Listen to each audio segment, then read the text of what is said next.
My name is Riley Morgan, and at 35, I never imagined I'd be telling a story about how my own brother Noah destroyed our family.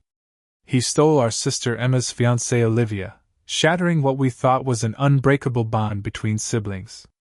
Noah genuinely believed we would all eventually forgive and forget, returning to normal family dinners and holiday celebrations. He was dead wrong. When karma finally struck and one sentence changed everything, none of us were prepared for the aftermath. If family loyalty matters to you as much as it does to me, hit like and subscribe to discover how justice finally found its way to our broken home. Before the betrayal that tore us apart, we were the picture-perfect American family. Our parents, Thomas and Catherine Morgan, built their marriage on trust, communication, and unwavering commitment. Their 40-year relationship served as the foundation of our family values.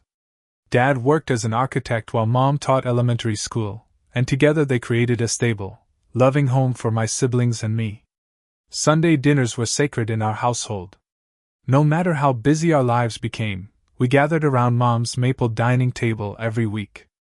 Even when Noah moved across town for college or when Emma began her medical residency with brutal hours, they made the drive home. Our holiday traditions remained consistent through the years. Dad's elaborate Christmas light displays, Mom's Thanksgiving feasts where everyone contributed a dish, and our annual summer vacations to Lake Geneva where we stayed in the same cabin since we were children. Growing up, the three of us were incredibly close despite our different personalities. Emma, the oldest at 37, was always the responsible one, focused and determined from an early age. She breezed through medical school and became a respected pediatrician. I came next, the middle child who naturally fell into the peacekeeper role. Noah, the youngest at 33, was the charmer of the family. His magnetic personality and easy smile meant he rarely faced consequences for his actions. As kids, we shared bedrooms, secrets, and unwavering support for each other's dreams. Our community viewed us as the perfect American family.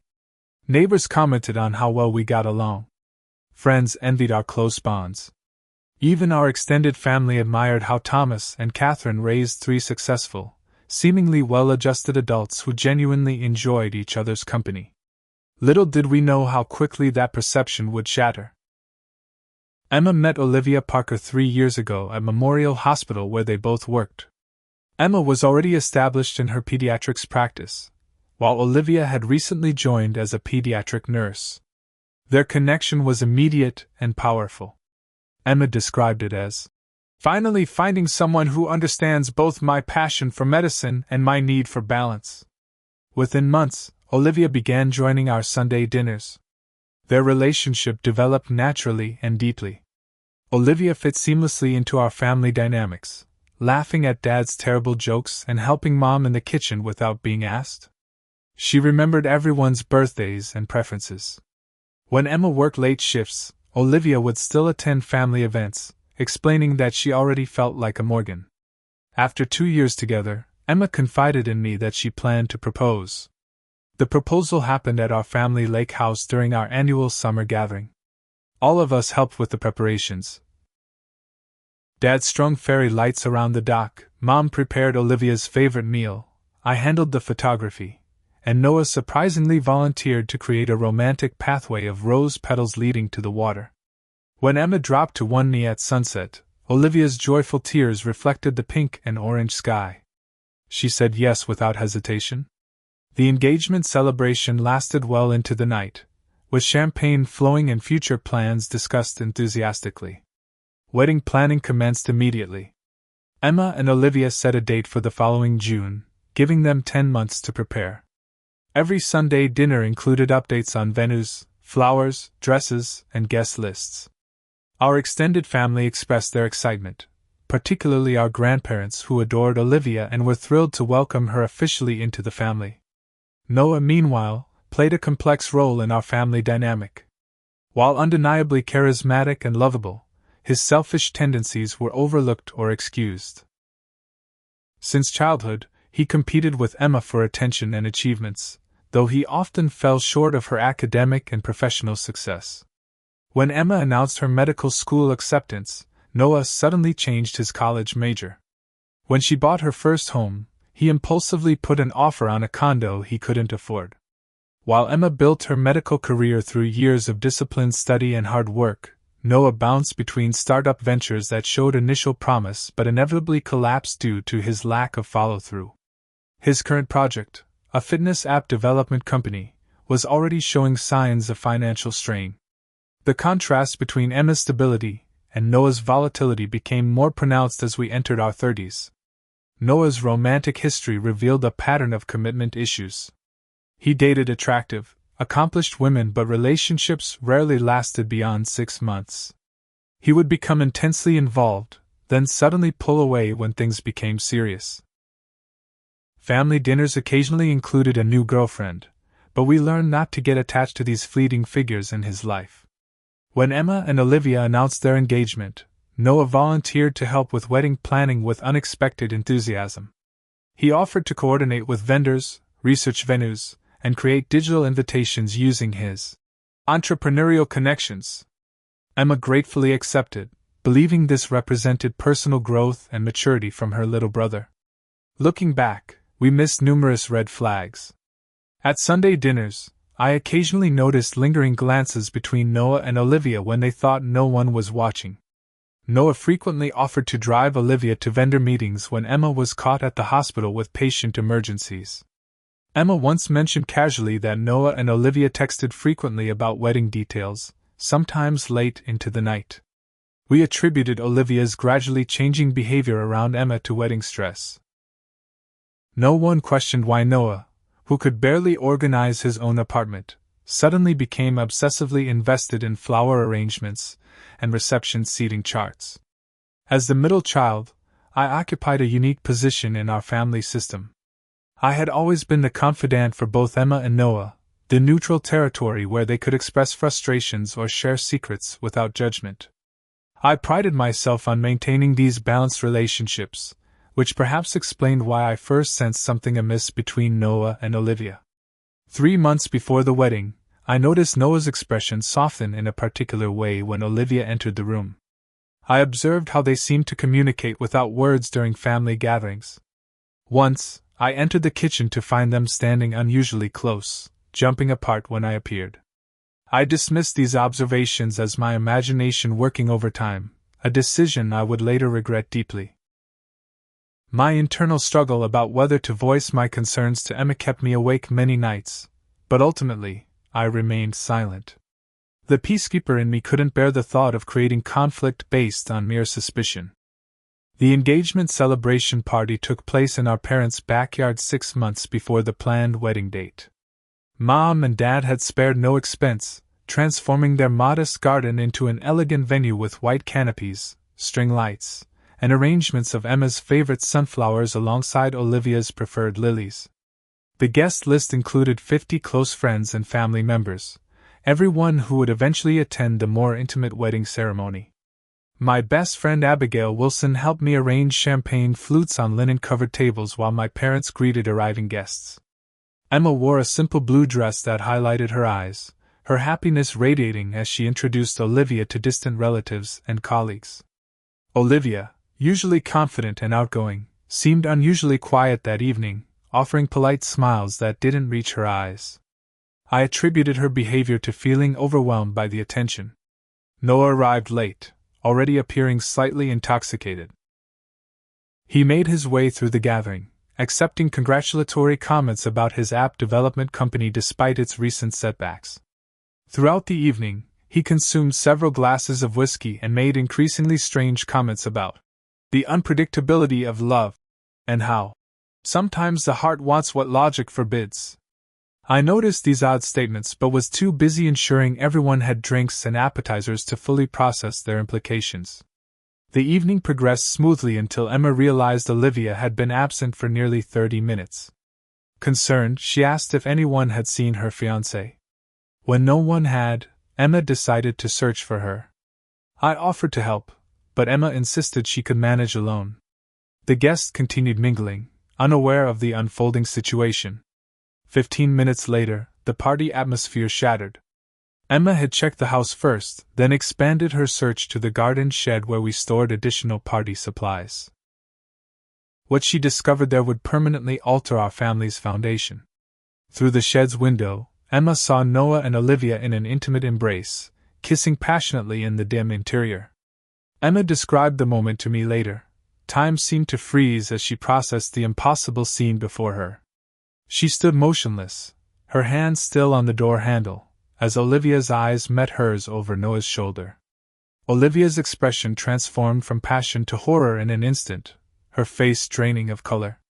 Noah, sensing something wrong, turned to find Emma staring at them. Unlike Olivia's shock, Noah's expression held something closer to defiance, as though he'd been caught but wasn't entirely sorry. The silence lasted only seconds before Emma's voice cut through the night air. Her scream of betrayal drew immediate attention from nearby guests. I heard the commotion and ran toward the sound, arriving just as Emma began hurling accusations at the pair still inside the shed. Olivia emerged with tears streaming down her face, while Noah followed with his hands raised in a placating gesture that only further enraged Emma. "How long?" Emma demanded, her voice cracking with emotion. "How long have you been betraying me with my own brother?" Olivia's response devastated everyone within earshot. Through sobs, she admitted the affair had been ongoing for months, beginning shortly after Noah started helping with wedding preparations. The intimate connection had developed gradually during late-night planning sessions and vendor meetings when Emma worked hospital shifts. Noah's justification proved even more damaging. "We never meant to hurt you," he slurred, still affected by alcohol. "These things just happen sometimes. You can't control who you fall in love with." By this point, nearly all the guests had gathered around the unfolding drama. Friends and family watched in stunned silence as the pristine image of our family cracked beyond repair. Emma's composed facade crumbled completely as she alternated between screaming accusations and collapsing into sobs. I managed to reach her side, attempting to move the confrontation inside and away from the horrified onlookers. Our parents pushed through the crowd, their expressions shifting from confusion to horror as they grasped the situation. Mom's first instinct was denial. "There must be some misunderstanding," she insisted, looking between her children as though expecting someone to announce a terrible joke. Dad, normally controlled and diplomatic, displayed rare anger. His face flushed deep red as he ordered Noah to leave immediately. "You don't understand," Noah protested. "Olivia and I didn't plan this. We've tried to fight it, but there's something real between us." Mom attempted to rationalize the situation, suggesting everyone needed time to calm down before discussing matters further. Her reluctance to immediately condemn Noah's actions revealed the generational gap in how she viewed the betrayal. In her mind, family ultimately stuck together regardless of transgressions. Dad, however, recognized the severity immediately. The look of disappointment he directed at Noah spoke volumes. Emma refused their attempts at comfort, backing away when Mom tried to embrace her. "Don't touch me," she whispered. "None of you saw what was happening right in front of you.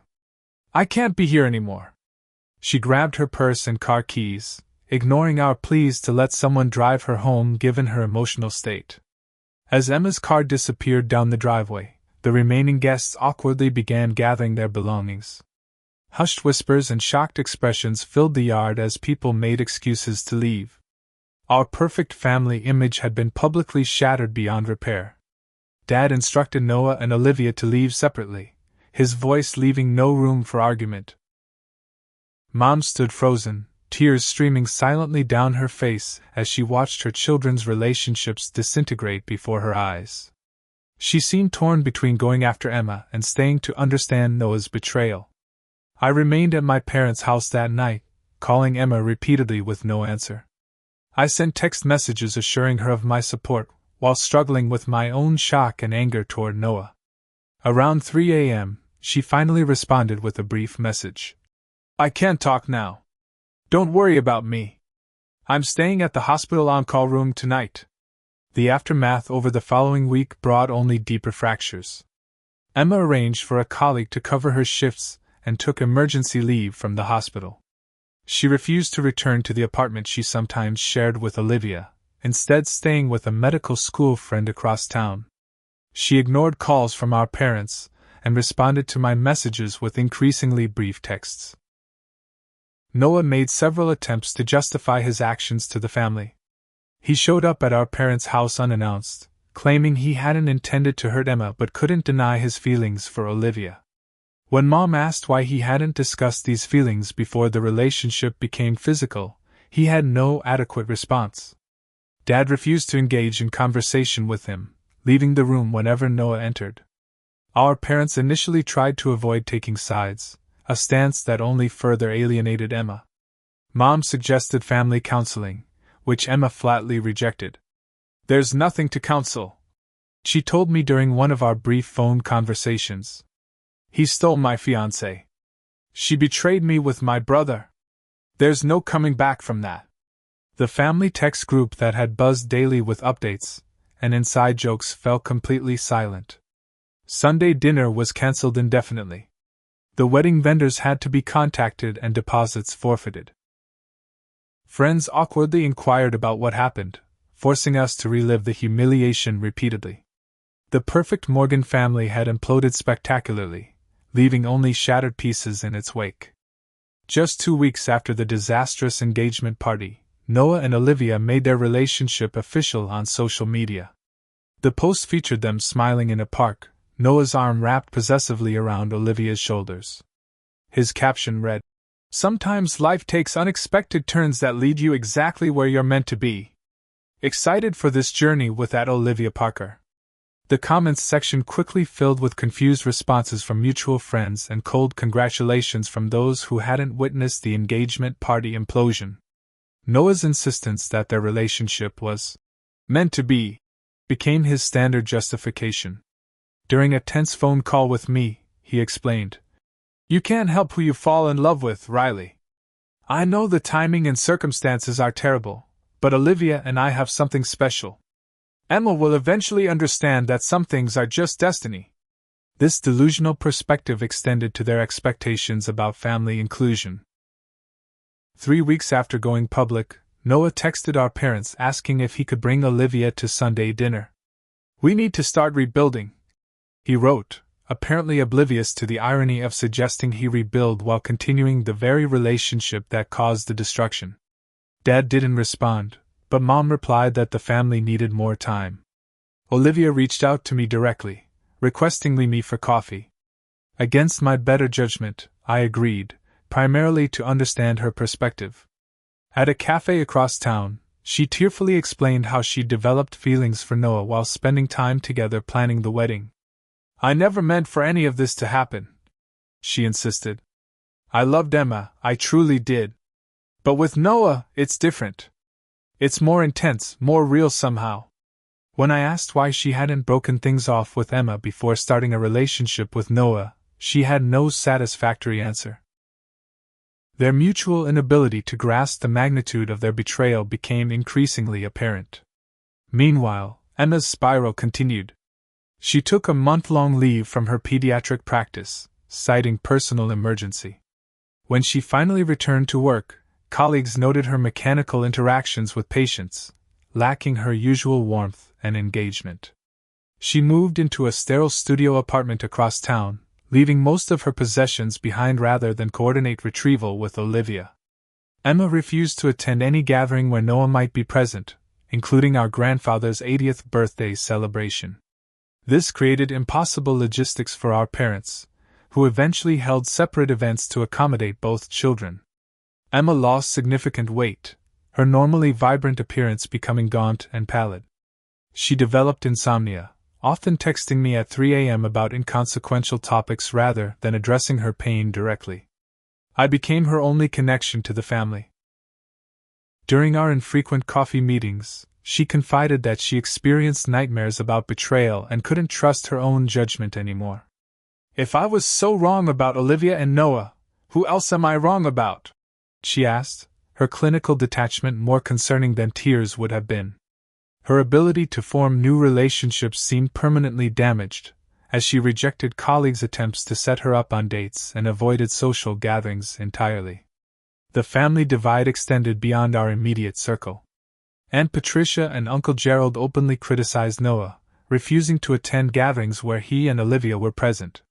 Cousins took sides in the conflict, creating awkward dynamics at previously joyful family events. Dad's brother Richard maintained that blood comes before romance, and suggested Emma should forgive Noah for the sake of family harmony, a stance that resulted in a shouting match with Dad and another fractured relationship. Thanksgiving arrived with painful negotiations about who would attend dinner at our parents' home. Emma flatly refused to come if Noah was invited. Noah insisted he should be able to bring Olivia. The resulting compromise pleased no one. Emma had dinner with friends from the hospital, while Noah and Olivia arrived for dessert after she left.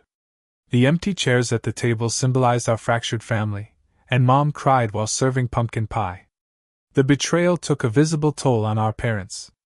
Dad, always physically robust despite his 65 years, developed high blood pressure and began taking medication for the first time.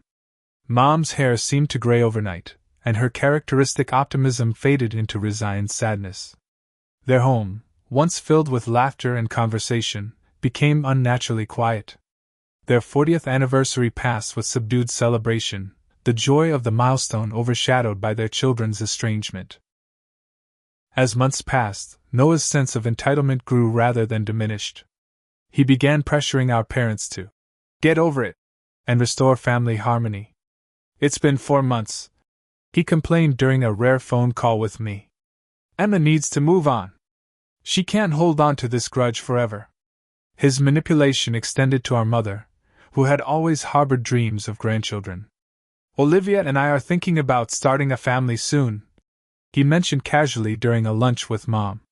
"It would be a shame if our children grew up without knowing their grandmother because of old grudges." This tactic proved particularly effective, as Mom began advocating more strongly for reconciliation afterward. Noah's dismissal of Emma's pain as dramatic overreaction revealed his continued failure to understand the depth of his betrayal. "She's always been the golden child," he told Dad during a tense exchange. "Now she's milking this situation to maintain her victim status and keep everyone's sympathy." He even attempted to use me as a messenger, constantly asking me to convey his justifications to Emma during our meetings, a role I increasingly resented. 6 months after the betrayal, Emma mentioned meeting someone new. Ethan Williams, a radiologist at her hospital, had asked her to coffee several times before she finally accepted. "He knows what happened," she told me during one of our weekly lunches. "I told him everything on our first date, figuring it would scare him off. Instead, he said he admired my honesty and wanted to know me better." Ethan's patience with Emma's trust issues provided a gentle counterpoint to her experience with Olivia. He understood her need for space and transparency, never questioning when she needed to verify his whereabouts or read text messages on his phone. Their relationship developed slowly over months, with Emma cautiously allowing herself to believe in connection again. Significantly, Emma kept Ethan completely separate from family matters. She declined to bring him to the few family events she attended and avoided discussing him with our parents. "I'm protecting him," she explained when I asked why. "This family destroyed my last relationship. I won't risk him too." This compartmentalization seemed unhealthy but understandable given her experience. Throughout this period, my position became increasingly untenable. Maintaining relationships with both siblings required exhausting compartmentalization. I found myself lying regularly, telling Noah I was too busy to meet when actually seeing Emma, or vice versa. Our parents relied on me for updates about both children, placing me in the uncomfortable position of family informant. My boyfriend Marcus ended our 2-year relationship, citing my emotional unavailability and constant preoccupation with family drama. Despite attempting neutrality, resentment toward Noah built steadily. His self-centered perspective and refusal to truly acknowledge the damage he'd caused made maintaining our relationship increasingly difficult. Still, I continued the delicate balancing act, believing someone needed to preserve the possibility of eventual reconciliation. 7 months after the engagement party disaster, Mom attempted a misguided reconciliation. She invited Emma to Sunday dinner without mentioning that Noah would also be present, believing they just needed to be in the same room to begin healing. When Emma arrived and saw Noah's car in the driveway, she immediately turned around and left, ignoring Mom's pleas to stay. Noah played the victim afterward, claiming Emma's refusal to even see him proved she was being unreasonable. "I was willing to try," he complained. "She didn't even give me a chance." This framing of events further damaged his relationship with Dad, who finally lost patience with Noah's self-centered perspective. "You destroyed her trust and stole her future," Dad said during the resulting argument. "You don't get to dictate the timeline of her healing or the terms of reconciliation." This marked the first time our father fully verbalized his disappointment in Noah without attempting to mediate. Mom finally began to understand that her desire for family harmony couldn't override Emma's need for distance and healing. I confronted Mom about her manipulation afterward, explaining how her actions had further damaged already fragile relationships. "You can't trick people into reconciling," I explained as gently as possible. "Emma needs honest communication and respect for her boundaries right now, not surprise confrontations." Mom broke down crying, admitting she felt helpless watching her family disintegrate. 6 months later, we existed as separate family units functioning around the same painful void. Emma and Ethan's relationship had developed into something serious, with subtle discussions of future plans. Noah and Olivia purchased a condo together, flaunting their domestic bliss on social media with perfectly staged photos that masked growing tensions in their relationship. Our parents aged visibly under the stress of divided loyalties and separate holiday celebrations. I felt constantly exhausted from trying to hold everyone together while my own life stagnated under the weight of family responsibility. Exactly 1 year after the engagement party disaster, Noah and Olivia announced their own engagement. The timing seemed deliberately provocative, as though they were reclaiming the anniversary of their betrayal as a celebration. Noah posted professional engagement photos on Instagram with the caption, "She said yes. Couldn't wait to make it official with the love of my life." The announcement landed like a grenade in our fractured family. Emma called me immediately after seeing the post, her voice frighteningly calm. "Did you know about this?" she asked. When I assured her I had no prior knowledge, she simply said, "I need to go," and hung up. Our parents received the news via text message from Noah, who appeared oblivious to the insensitivity of his timing. 2 days later, Noah called demanding a mandatory family dinner at Giovanni's, an upscale Italian restaurant downtown. "It's time to bring everyone together," he insisted. "Olivia and I want to celebrate our engagement with the whole family. Emma needs to be there too. We need healing and closure." I attempted to explain why his timing might feel hurtful to Emma, but Noah dismissed my concerns. "It's been a year. She needs to move on. This dinner is happening, and I expect everyone to attend." His entitlement extended to pressuring our parents to convince Emma to come, leveraging their desire for family reconciliation. Surprisingly, after initially refusing, Emma agreed to attend on one condition: she would bring Ethan. "I'm not facing them alone," she explained during our phone call. "And they should see that I've moved forward too." Her decision worried me. Her composed exterior seemed to mask deeper emotions that might explode under pressure. The family dinner was set for Saturday evening at 7. Mom and Dad arrived first, securing our table and ordering wine to calm their nerves. I came next with Marcus, whom I had recently reconciled with after months apart. Noah and Olivia arrived fashionably late, her left hand prominently displaying a diamond ring larger than the one she'd once received from Emma. Finally, Emma entered with Ethan, her expression carefully neutral as she made introductions. The restaurant's elegant setting with its white tablecloths and candle centerpieces contrasted sharply with the tension surrounding our table. Awkward small talk dominated the first 20 minutes as we discussed safe topics like recent movies and weather patterns while studiously avoiding mention of the engagement or past betrayal. Dad focused intently on his menu while Mom attempted to draw Ethan into conversation about his medical specialty. Emma maintained perfect posture and polite smiles that never reached her eyes. After appetizers arrived, Noah cleared his throat and raised his wine glass. "I want to thank everyone for coming tonight," he began, his voice carrying the practiced charm he'd always wielded effortlessly. "This dinner means everything to Olivia and me. We're excited to officially announce our engagement to the family." He proceeded to display Olivia's ring to appreciative murmurs from our parents, then launched into a speech about forgiveness and moving forward. "The past year has been difficult for everyone," he acknowledged, though his tone suggested inconvenience rather than tragedy. "But families are about forgiveness and second chances. What happened was unfortunate, but Olivia and I believe everything works out as it should." Noah's self-centered perspective became increasingly apparent as his speech continued. "I know there were hurt feelings," he said, glancing briefly at Emma, "but I think enough time has passed that we should all be able to move beyond that now. Life is too short to hold grudges."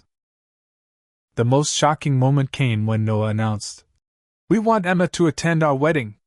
It would mean so much to have my sister there to support us on our special day." Olivia stared fixedly at her plate during this statement, her discomfort obvious to everyone except Noah. The parallels to Emma and Olivia's original engagement were painfully obvious. Same restaurant. Similar ring style. Even the proposed wedding date felt close to what would have been Emma and Olivia's first anniversary. Whether these similarities were intentional or unconscious remained unclear, but their impact was undeniable. Throughout Noah's monologue, Emma maintained her composure, occasionally squeezing Ethan's hand under the table. When Noah finally finished, everyone turned to Emma, expecting the explosion I'd feared. Instead, she surprised us all with her measured response. "Congratulations to you both," she said, her voice steady and professional, reminiscent of her doctor's demeanor. "I wish you happiness in your future together." The words themselves were appropriate, but her delivery held a cool detachment that made Olivia visibly uncomfortable. As Noah smiled triumphantly, believing he'd achieved the reconciliation he wanted, Emma added one subtle comment that changed the atmosphere instantly. "I hope you've both developed better communication skills about trust and patterns. They're essential in any marriage." The pointed reference to their shared history of betrayal made Olivia pale slightly, while Noah's smile faltered in confusion. Shortly afterward, Emma and Ethan excused themselves, citing an early hospital shift the following morning. They left with dignity, Emma's head held high as they walked through the restaurant. Noah seemed perplexed by their early departure, having expected either dramatic forgiveness or explosive confrontation rather than this controlled civility. Once Emma and Ethan were gone, our parents finally expressed their honest feelings about the engagement announcement. Dad spoke first, his normally gentle voice taking on an edge I rarely heard. "Noah, your timing is incredibly insensitive. Announcing your engagement exactly 1 year after you betrayed your sister shows a complete lack of awareness." Mom, who had previously attempted to maintain neutrality, added tearfully, "I want to be happy for you, but this feels wrong. You haven't truly acknowledged the pain you caused. I enabled your behavior for too long by not holding you accountable." Their unified stance clearly shocked Noah, who had expected their unconditional support. When Noah asked if they would help plan an engagement party, Dad firmly declined. "We won't celebrate this relationship publicly," he stated. "We'll attend your wedding because you're our son, but don't expect us to pretend this is a joyful situation for our family." Noah stormed out of the restaurant, with Olivia following after an awkward apology to our parents. I remained at the table with Mom and Dad, witnessing a breakthrough moment as they finally aligned in their response to the situation. The relief in Dad's eyes as Mom acknowledged her enabling behavior suggested a potential healing path, at least for them. I found Noah in the parking lot, pacing beside his car and muttering about family loyalty. Knowing this might be our only chance for an honest conversation, I confronted him directly. "You still don't understand what you did, do you?" I asked, my accumulated frustration finally surfacing. "This isn't about timing or moving on. You betrayed your sister in the most personal way possible, and you've never truly acknowledged that." Noah's defenses rose immediately. "Everyone's acting like I committed some unforgivable sin," he complained. "People break up and date other people all the time. Why is this different just because Olivia and I fell in love?" Because she was engaged to your sister. I emphasized slowly, as though explaining to a child. Because you went behind Emma's back instead of addressing the situation honestly. Because you've never shown genuine remorse for the pain you caused. Our conversation circled familiar territory until Noah made a revealing statement that crystallized his perspective. Olivia and I deserve happiness too, he insisted. Why should we sacrifice our relationship just because it started in a complicated way? This self-centered framing finally helped me understand Noah completely. In his mind, he remained the protagonist of this story, the one whose happiness should take priority. The pain he caused others was merely collateral damage in his pursuit of personal fulfillment. This realization made me profoundly sad for my brother, whose inability to truly empathize would likely limit his relationships forever. 2 months after the disastrous engagement dinner, my phone rang at 1:30 a.m. Noah's name flashed on the screen, unusual since our relationship had grown increasingly strained. His voice sounded unrecognizable, choked with emotion and barely coherent. She's been cheating on me, he managed between ragged breaths. Olivia's been cheating with Liam. The irony was inescapable. Liam Cooper had been Noah's best friend since college, the intended best man at his wedding. According to Noah's broken narrative, he had discovered explicit text messages on Olivia's phone when she left it unlocked while showering. The messages revealed an affair that had been ongoing for at least 3 months, beginning shortly after Noah and Olivia announced their engagement. I need you to come over, Noah pleaded. I confronted them, and everything exploded. She's packing her things. I don't know what to do. Despite my complicated feelings toward Noah, the raw pain in his voice compelled me to drive to his condo immediately.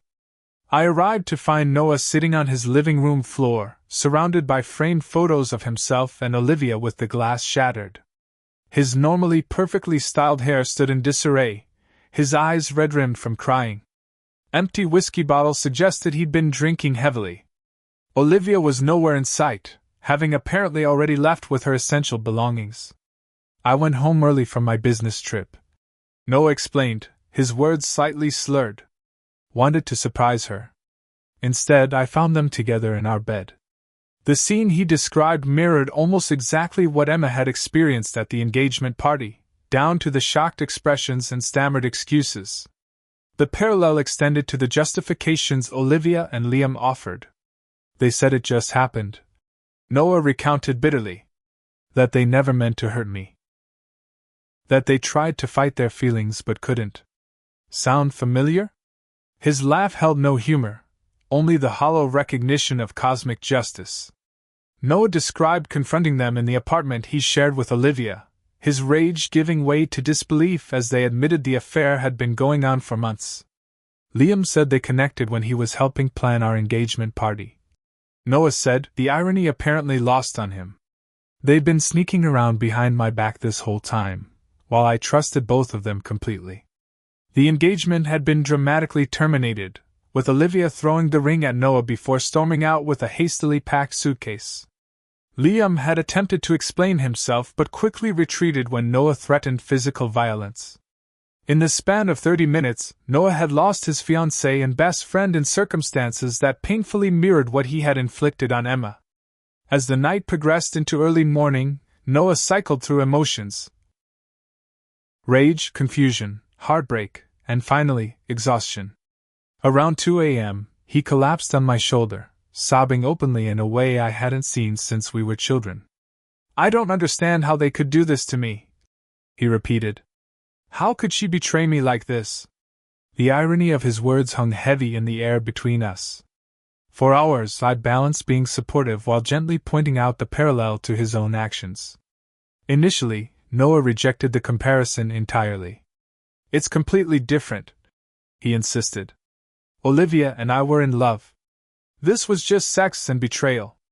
As dawn approached, Noah finally began to show the first signs of genuine realization. Do you think this is how Emma felt? He asked quietly, staring at his hands. This hollowed out, like everything was a lie. The question marked the first time he'd sincerely considered his sister's experience without centering his own justifications.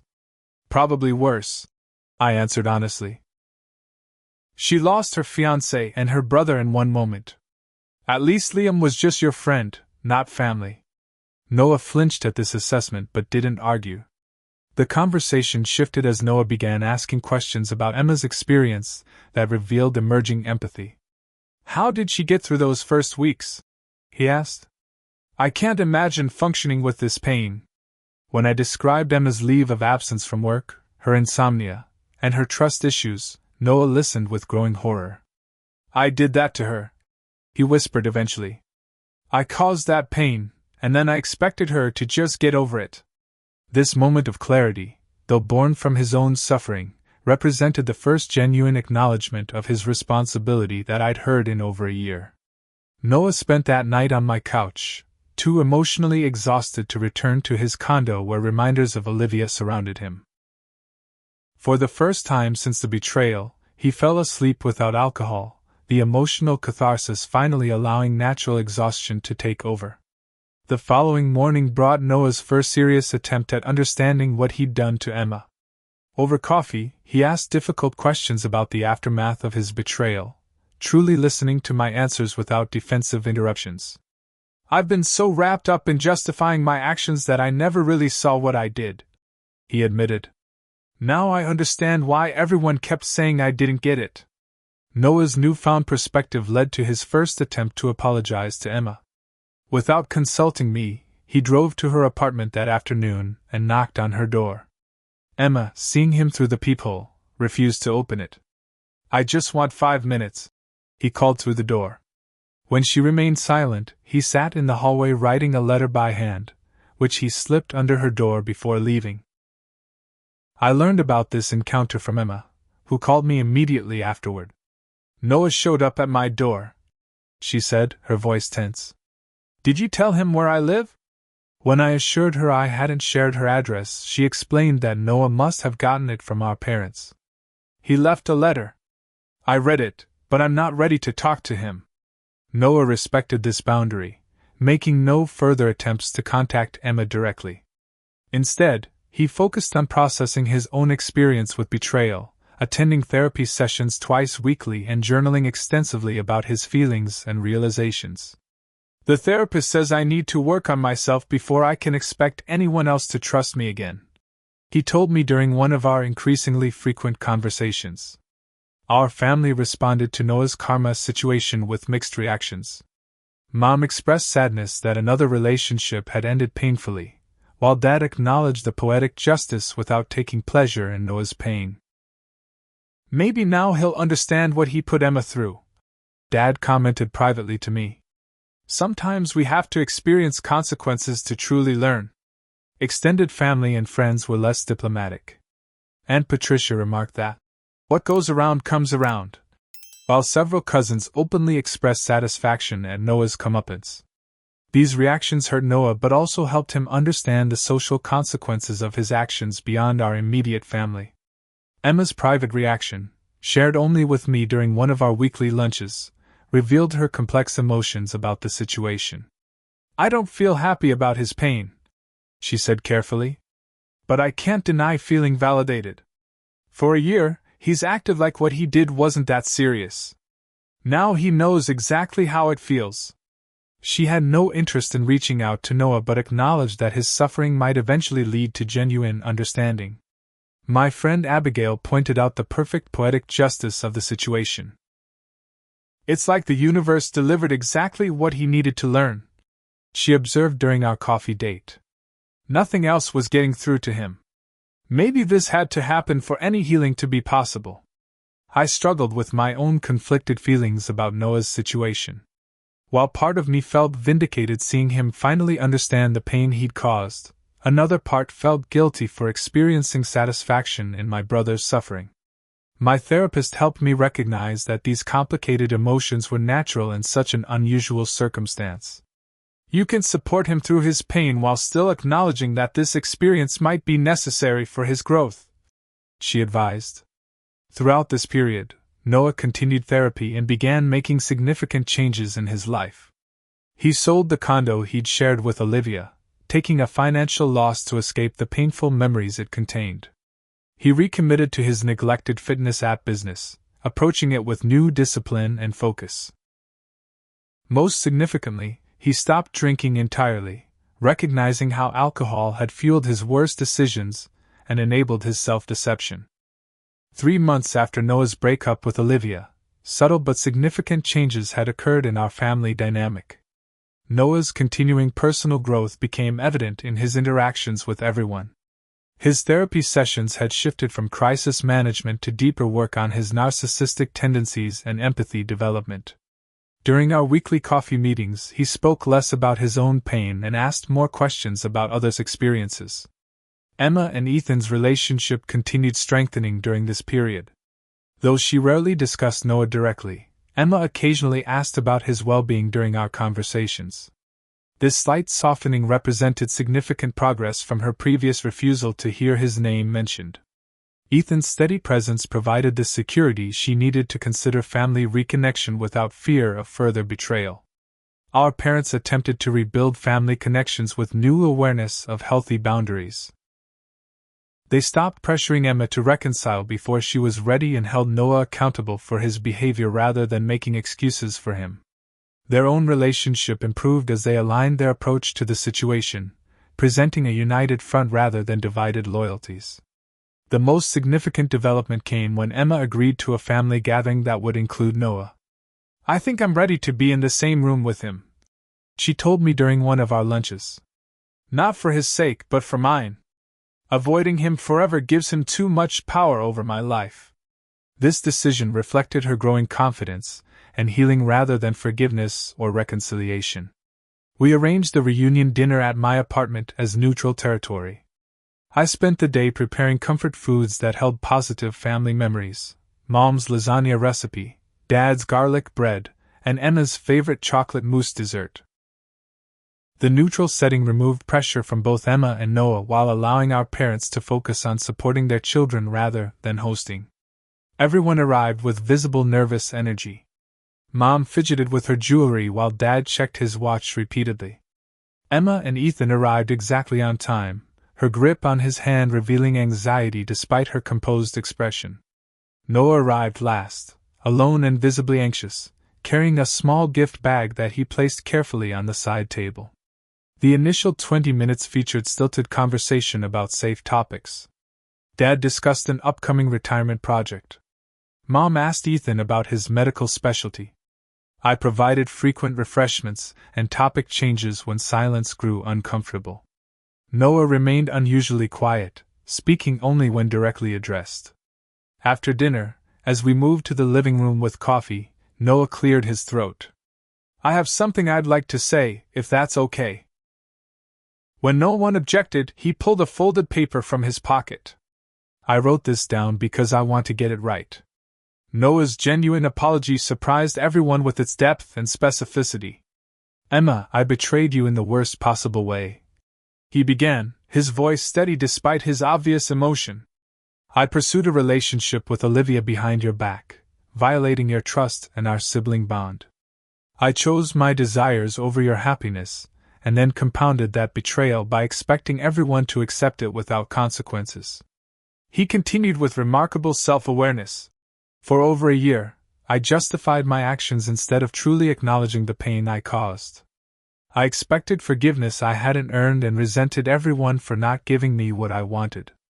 My recent experience with betrayal opened my eyes to what I did to you, but I don't offer that as an excuse or bid for sympathy. It simply helped me finally understand the magnitude of my actions."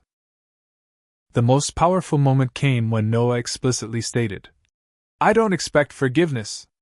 I don't deserve it. I just want you to know that I understand now what I did, and I'll spend the rest of my life regretting the pain I caused you. I'm committed to becoming someone worthy of being your brother again, whether or not that reconciliation ever happens." When Noah finished speaking, the room fell silent. Our parents watched Emma intently, while I held my breath waiting for her response. After what felt like eternity but was likely only seconds, Emma straightened her shoulders and delivered the sentence that would fundamentally change our family dynamic forever. "I forgive you," she said clearly, "but I'll never trust you again." The profound impact of these 10 words was immediately visible on everyone's faces. Noah's expression reflected both relief at the forgiveness and acceptance of the permanent consequence. Mom's eyes filled with tears of both sadness and hope. Dad nodded slightly, recognizing the wisdom in Emma's response. I felt an almost physical sensation of a weight lifting after months of family mediation. Emma elaborated with careful precision. Forgiveness means I'm letting go of the anger and resentment that's been poisoning me. It means I can move forward without being defined by what happened. But trust is different. Trust requires forgetting, and I will never forget what you did. We can rebuild a relationship of sorts, but it will never be what it was before. Noah nodded, accepting this reality without protest. I understand, he replied simply. Thank you for the forgiveness. I don't deserve even that much. The atmosphere shifted perceptibly after this exchange. Conversation during dessert flowed more naturally as the unspoken tension dissipated. For the first time in over a year, genuine laughter occasionally punctuated the discussion. Noah and Emma didn't interact directly much, but they could exist in the same space comfortably, a significant improvement from previous estrangement. As the evening concluded, Noah reached for the gift bag he'd brought. This isn't a peace offering or bribe, he clarified quickly. It's something that belongs to you. Inside was the engagement ring Olivia had returned to him. I thought you might want to sell it or redesign it, he explained to Emma. It was purchased with your future in mind originally. Emma hesitated before accepting the box. Thank you, she said quietly. I'll think about what to do with it. This simple exchange, though awkward, represented a level of direct communication that would have been impossible months earlier. Before departing, Emma and Ethan shared news they'd been saving for the right moment. We wanted you all to know, Emma began, reaching for Ethan's hand, that we're engaged. She displayed a simple emerald ring, deliberately different from the diamond she'd once given Olivia. We're planning a small ceremony in the spring. The announcement brought genuine celebration, with Mom crying happy tears and Dad shaking Ethan's hand warmly. I hugged my sister, whispering congratulations in her ear. Noah's reaction proved most telling about his growth. Instead of centering himself or comparing their engagement to his failed one with Olivia, he offered simple, genuine congratulations without making the moment about himself. When Emma added, "We'd like all of you to be there," with a glance that included Noah, the gesture's significance wasn't lost on anyone.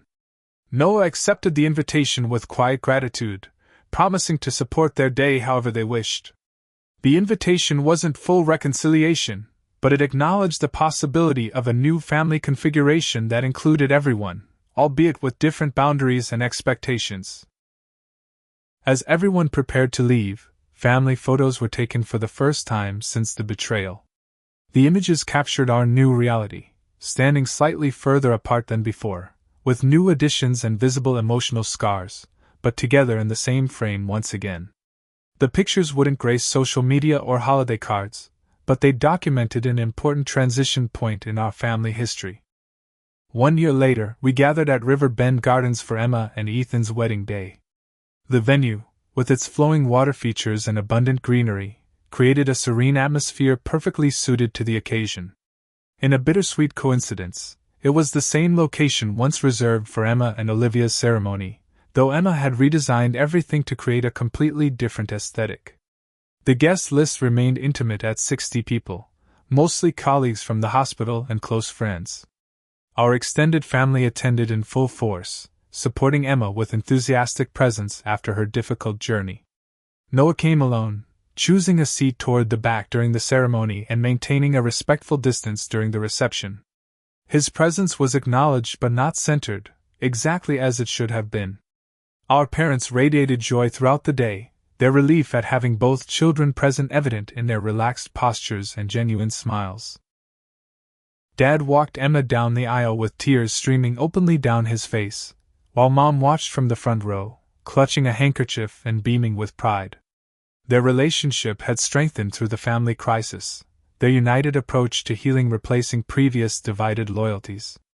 I served as Emma's person of honor, Rather than maid of honor, a deliberate terminology change that reflected Emma's desire to create new traditions rather than recreate previous plans. My toast celebrated her resilience and Ethan's steadfast support without referencing past pain. Some wedding traditions Emma couldn't reclaim were noticeably absent: no bouquet toss, no garter ceremony, no elaborate first dance. Instead, new rituals emerged, including a tree planting ceremony symbolizing growth from solid roots. Noah's transformation became especially evident during the reception. He politely declined when distant relatives attempted to discuss Olivia or his own romantic prospects. Instead, he engaged guests in conversations about their lives and interests, demonstrating newfound ability to focus outside himself. When Emma and Ethan cut the cake, Noah's genuine smile reflected happiness for his sister despite his own continued single status. The past year had brought significant changes to Noah's life path.